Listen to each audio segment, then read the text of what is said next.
తన తండ్రి అరెస్టుతో సీఎం చంద్రబాబు, మంత్రి లోకేష్ రాక్షసానందం పొందుతున్నారని జోగి రమేష్ తనయుడు రోహిత్ అన్నారు. కల్తీ మద్యం కేసులో తన తండ్రి ఎలాంటి తప్పు చేయలేదన్నారు. పోలీసులు ఉదయం తమ ఇంటి వద్ద దౌర్జన్యంగా వ్యవహరించారన్నారు. స్థానిక సమస్యలపై ప్రశ్నిస్తున్నారు కాబట్టే అరెస్టులకు పాల్పడుతున్నారంటున్న జోగి రమేష్ తనయుడు జోగి రోహిత్తో మా ప్రతినిధి Narasimha face to face. Jogi Ramesh తనయుడు రోహిత్ ప్రస్తుతం మనతో పాటు ఉన్నారు. అసలు ఏం జరిగింది తెల్లవారుజామున మొత్తం అసలు ఏం జరిగింది? ఏదో 4 పోలీస్ కార్లు వచ్చినాయి అంటన్నా. ఏదో మేము అక్కడికి పారిపోతున్నట్టు వచ్చి తలుపులు కొట్టేసి, జోగి రమేష్ కూడా ఆల్రెడీ చెప్పారు మేము ఇక్కడే ఉంటాం, ఇబ్రహీంపట్నం గడ్డ మీద ఉంటాం, మైలవరంలో ఉంటామని.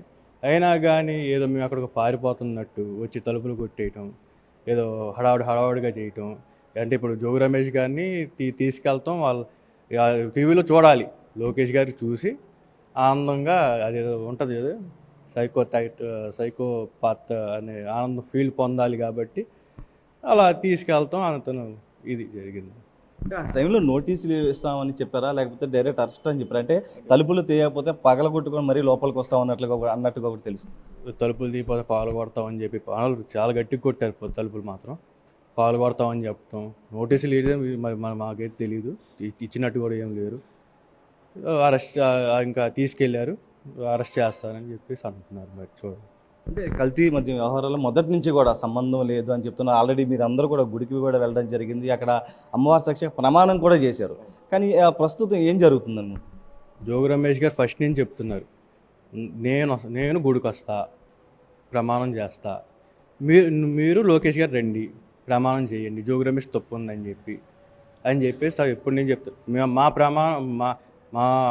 ప్రమాణంగా వెళ్ళాం, మేము అక్కడికి ప్రమాణం చేసాం, అమ్మవారి దగ్గర ప్రమాణం చేసి చెప్పాం, మా తప్పు లేదు, ఉంటే అక్కడే ఊరేసుకుంటాను అని చెప్పి జోగి రమేష్ గారు చెప్పారు.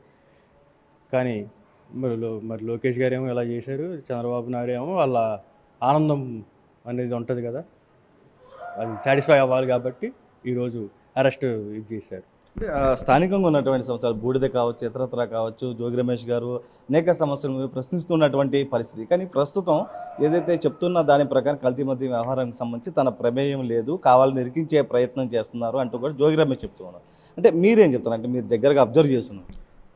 ఫస్ట్ నుంచి జోగి రమేష్ గారు గవర్నమెంట్ ఫెయిల్యూర్ని ప్రశ్నించడంలో కానీ క్వశ్చన్ చేయడంలో కానీ ముందున్నారు కాబట్టి అది ఆ గొంతుని కట్ చేయాలి కొన్ని నెలలైనా అని చెప్పేసి ఈ అరెస్ట్ చేశారని మేము భావిస్తున్నాం. అంటే గతంలో అగ్రిగోల్డ్ వ్యవహారం చూడొచ్చు, ప్రస్తుతం ఈ వ్యవహారం చూడొచ్చు. అంటే ఏంటి ఒక టార్గెట్ ఏమైనా నడుస్తుంది? అగ్రిగోల్డ్ అనేది అది మొత్తం ఫాల్స్ కేసు. ఎందుకంటే మా అన్నయ్య అమెరికా నుంచి వచ్చాడు, అక్కడ ఉద్యోగం చేసి వచ్చాడు. మేము అమ్మేటప్పుడు పేపర్లో యాడ్ ఇస్తారు కదా, యాడ్ ఇచ్చి అమ్మాం, కొనేటప్పుడు కూడా అంతే కొన్నాం. ఇదేదో పెట్టాలి కాబట్టి ఫస్ట్లో తొందరలో హడావుడిలో పెట్టాలి కాబట్టి అన్నయ్యని పెట్టడం జరిగింది, కానీ అసలు అది ఫాల్స్ కేసు. అంటే ఇప్పుడు ఆ విషయం ఎలా ఎదుర్కోబోతున్నారు?